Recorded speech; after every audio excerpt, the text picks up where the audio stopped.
The acrid smell of acid hung in the air as the carved oak door of Henry and Clara Thompson's cabin bubbled and dissolved under the chemical attack.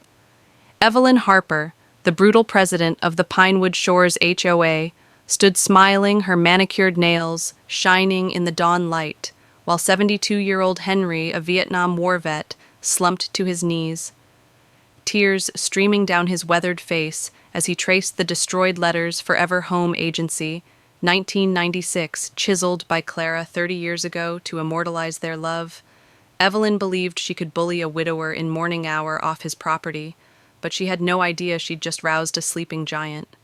What followed next turned an 800-meter private road into a war zone of wits, sealing Henry's legend and revealing a criminal empire. This isn't a revenge tale. It's a warning that may strike your hood. Next, comment below where you're viewing from, because this craziness is nearer than you think. Let's rewind to see how this moment of raw malice found its match in a grandfather pushed to his limits. Henry and Clara's cabin, nestled on 5 acres of untouched lakefront in Michigan, bought in 1996 when the land was untouched. Wilderness, not the gentrified playground. It was becoming under Pinnacle Resorts, Inc. and their puppet HOA. Each beam of that cabin was hand-placed by the couple who retired early to construct their sanctuary. Clara hand-selected each piece of lumber while Henry and his military precision measured out and cut, building a fortress of love that survived war, 3 children, and 40 years of marriage. The door, now acid-scarred, was Clara's masterpiece, weeks she spent sanding and staining it, then surprised Henry on their 30th anniversary with the beautiful carving, a promise that this home would remain for family, for memories forever. As a child, Nathan, their grandson, spent summers there learning to fish and bake pies with Clara, her flour-dusted hands talking me through how family endures everything. Now Evelyn's acid had obliterated that promise, all to open the way for a golf course or whatever heartless enterprise Pinnacle had conceived. The nightmare unfolded 3 months ago, with a letter from the Pinewood Shores HOA detailing 47 infractions of standards that did not exist when Henry and Clara constructed their home. The cedar siding weathered to a silvery radiance, and the oak trees Clara named for every one of Evelyn's grandkids were suddenly undervaluing the neighborhood with fines of $2,000 per day, unless the cabin was gutted to satisfy Evelyn's caprices. Henry laughed it off initially, thinking it was a joke, but the letters became nasty, threatening suits and forced sales. Then Evelyn showed up in a sleek Bentley, dripping in gaudy jewelry, spouting bogus bylaws like a tyrant.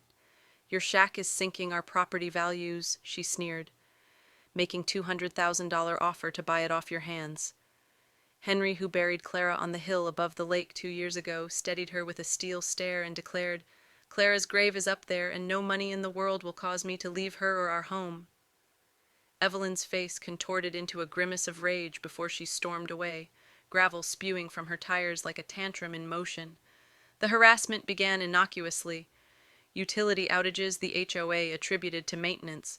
Although Henry's lines were independent, he shrugged, put up solar panels, and dug a fresh well with his military friend George. But things unfurled when Evelyn's son Dylan, a 29-year-old leech residing in her basement, started dumping garbage on the property and spray painting slurs on Clara's trees. I wasn't the ideal grandson, prior to this residing in Detroit. I streamed video games, just visiting Henry only when my internet crashed or I needed a quiet place for tournaments. But that Monday, observing him cry over the shattered door, remorse smacked me like a freight train. Reminiscences of Clara's kitchen. Her advice regarding family came flooding back. My girlfriend Sophia, a city clerk, had encouraged me to spend more time with Henry, but I'd given excuses now with Evelyn's acid corroding our legacy. I knew I had to intervene. Security cameras recorded Dylan and his friends spraying acid on the door at 3 a.m., cackling like jackals. Henry's secret copies stored in a birdhouse recorded it all. My blood boiled, but Henry watched the footage with a cold, analytical calm, as if he were diagnosing an engine malfunction. "Nathan," he told me after the 3rd viewing, "call Sophia and retrieve the HOA's registration documents. Something's not right about Evelyn," and grabbed the shovels from the tool shed. Baffled, I asked why his smile was sinister as strangers in my grandfather's face. "We're digging their grave," he said, Legally, of course. Clara taught me revenge is cold and served within the law I struggled for. I proposed calling the police, but Henry shook his head, drinking his tar black coffee. The cops will give Dylan vandalism and let Evelyn go free to trigger people like her. Don't stop until they reach a wall on that. Wall, Sophia called back her voice, shaking.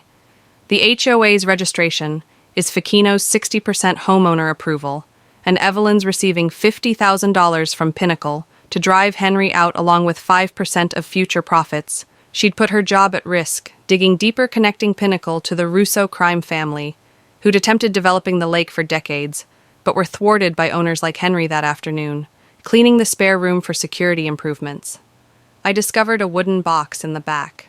Henry's old uniforms contained were a bronze star, a tunnel rat badge, and photos of a young Henry instructing soldiers how to set traps in jungles. A notebook outlined non-lethal trap designs with comments such as, "Teach, don't kill." A 1970 clipping referred to him as the Phantom Trapper of Daong, a legend for capturing enemies with brains. "You were him?" I asked Arak. Henry nodded, his voice low. I promised myself I'd never use those skills again, but they've driven me to a place I haven't visited in 50 years. Henry drew a map of our 800-meter road, split into 7 zones, labeled with mysterious symbols. Zone 1's psychological sound and light to confuse, he explained. Each zone gets more legal but uncomfortable until Zone 7 educates them never to tamper with a Thompson. Sophia reported Evelyn's scheme for an imitation HOA meeting, Tuesday at 7 a.m., to take pictures of the property for seizure, leaving us 36 hours for Operation Quagmire. Tuesday dawned with fog rolling off the lake, ideal for Henry's horror movie production. Evelyn's Bentley led a convoy.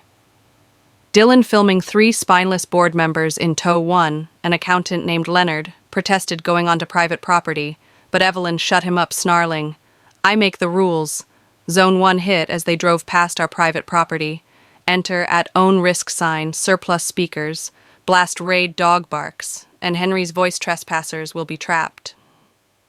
Evelyn swerved and spilled her coffee.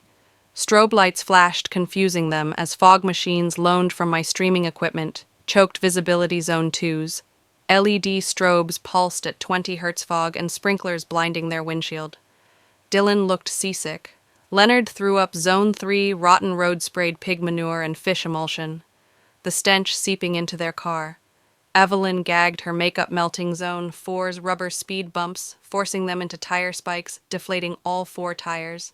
In Zone 5, Dylan stepped out his knockoff suit, shredded by barbed wire roses. Zone 6's false hope. A clear road before their car sank into a sand-filled water trap. Zone 7's mud pit. A quick sand-like mix of clay and fertilizer swallowed the Bentley as sprinklers covered them in sludge.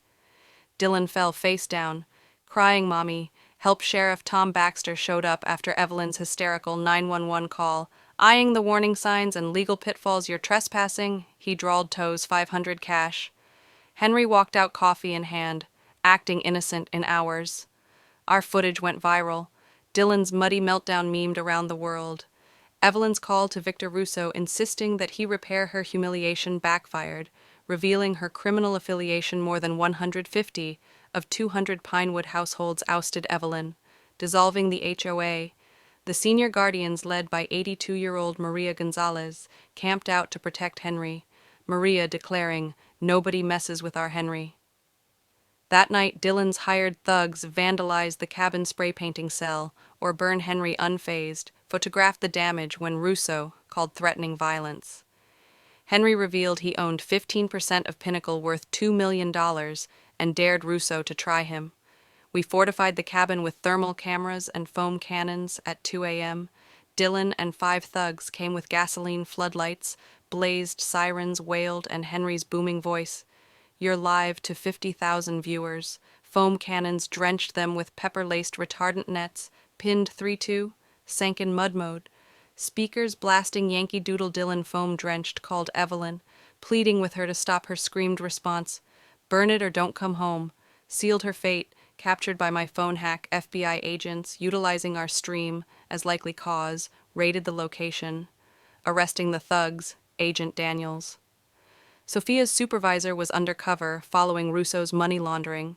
Dylan admitted Evelyn's scheme to contaminate the water supply, raising her charges to terrorism raids in 3 states, arrested 47 corrupt HOA members, reclaiming $3.2 million. Evelyn received 10 years. Dylan, regretful, took 2 years in community service. Henry's shares thwarted Pinnacle's schemes. He gave them to a conservation trust.